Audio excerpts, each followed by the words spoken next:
بداية الفكرة جتني من إنه أول حاجة إنه أنا اشتغلت على موضوع التشخيصات هاي ودمج التكنولوجيا يعني في السابق، وإلي خبرة كبيرة في موضوع التشخيص، خصوصا في تشخيص سرطان الثدي واللوكيميا. لما قعدنا في البيوت، لما صارت أزمة كورونا وصار في عنا وقت فراغ، هذا عامل. صرنا نبحث ونشوف إنه كيف من واحد ممكن يعمل حاجة للبلد، يعمل حاجة للعالم، يعني تمنع تفشي موضوع وباء كورونا. فبدأت يعني يبدأ إنه كيف التجربة الصينية نجحت في السيطرة على موضوع تفشي وباء كورونا في ووهان. فبصراحة لفت انتباهي إنهم هم كانوا يستخدموا في التشخيص لسرعة التشخيص، بعيدا عن التشخيص العادي اللي بياخد وقت، إنهم هم بيستخدموه عن طريق أشعة الألتراساوند. فسألت فيها أطباء هل إنه هذا الكلام صحيح؟ لقيت إنه بصراحة في ناس كتير بتنفي الكلام وبتأكد الكلام إنه هذا طبيا صحيح وطبيا مش صحيح.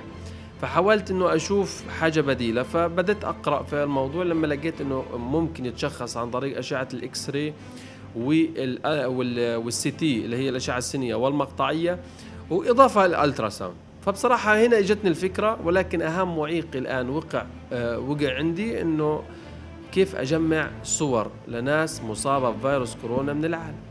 هذا أكبر تحدي كان عندي.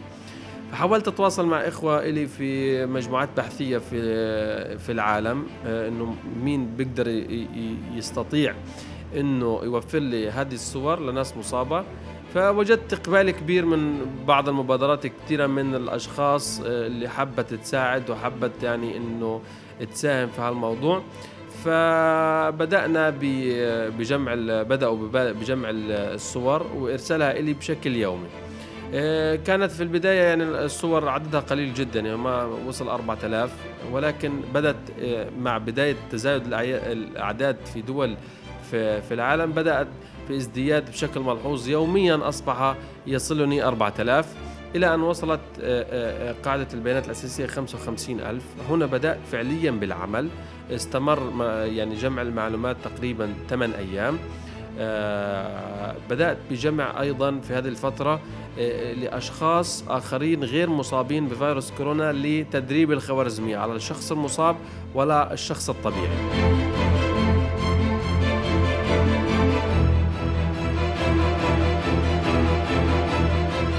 بعد عملية تجميع صور الأشعة، بدأنا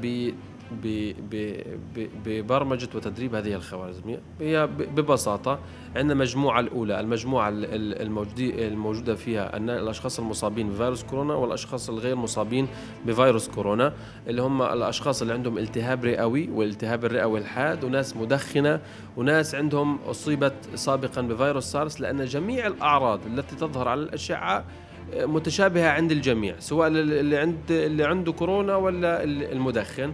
فصورة الأشعة متشابهة. فالآن الخوارزمية دربناه على قياس التشابه ووضع وزن للتشابه بين المجموعة الأولى والثانية. بعد تدريب استمر 5 أيام عن طريق الخوارزمية، أدخلنا عليها مجموعة من الصور لتجربة هذه الخوارزمية خارجة عن المجموعتين، لتصنيف هل هذا الشخص يتبع للمجموعة الأولى أو المجموعة الثانية، حسب وزن معين وحسب معاملات معينة مثل الجنس والعمر وهل هو مدخن أم لا.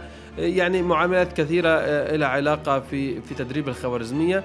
بدأنا بالتدريب إلى أن وصلنا لنسبة دقة يعني توصل ل 98% عن طريق إدخال صورة للمجموعتين، هذا تصنيف هل هذا الشخص مصاب أم لا خلال 37 ثانية. بصراحة أول ما بدأت في 13 دولة أجنبية و2 عربية. اليوم عندي أنا 20 دولة أجنبية و4 عربية. تمام. بتزودني ببيانات لحظية كما شاهدنا الآن، إضافة لأنه مطبق فعليا الآن في دولة إيطاليا، ويوجد بها 10 مراكز للحجز الصحي يوميا تغذي البرنامج بتشخيصات حقيقية.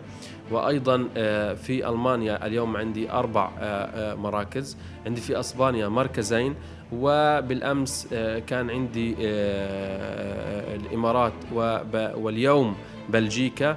ويعني خلال الفترة القادمة يعني أحاول التواصل مع الإخوة في ماليزيا لتطبيقه خلال أيام بإذن الله. والحمد لله وصلت نسبة الدقة لحتى الآن متفاوتة بين الدول، ولكن تتراوح حاليا الآن حتى هذه اللحظة ما بين 93% و 98%.